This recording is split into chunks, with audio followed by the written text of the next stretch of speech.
Скандалозно избран нов председател на лекарската комора. Досегашната председателка Калина Гривчева-Старделова, за која медиумите веќе објавија дека е човек на власта, е повторно избрана.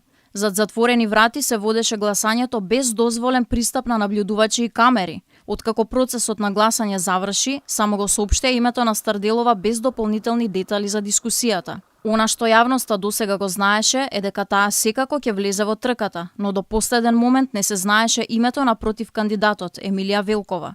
Поранешната председателка на комората Ленче Нелоска реагира дека ова се досега најнерегуларните избори.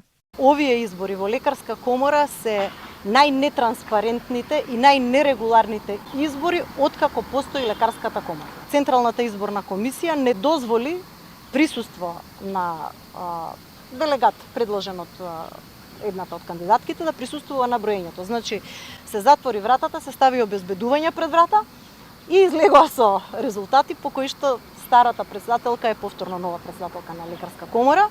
На гласањето Старделова победи со 51 глас наспроти 24 гласа за незината противкандидатка. Таа им се заблагодари што е повторно избрана. Ни останаа многу работи недосработени, да кажеме што си дадовме агенда предходно и треба да ги досработиме. Има тука одредени законски регулативи со кои што ние мора да се избориме да дефинитивно бидат не само дел се влезени во собраниска процедура, него да бидат изгласани и да излезат од собраниска процедура, дел да влезат и да повторно бидат изгласани.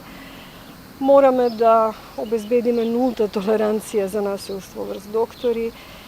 Има многу работа. Инаку лекарската комора за прв пат добива заменик председател од примарното здравство, Беким Исмаили, кој изјави дека ќе се борат за реорганизација на филата во сите градови и општини, со цел пациентите да имаат повеќе бенефит.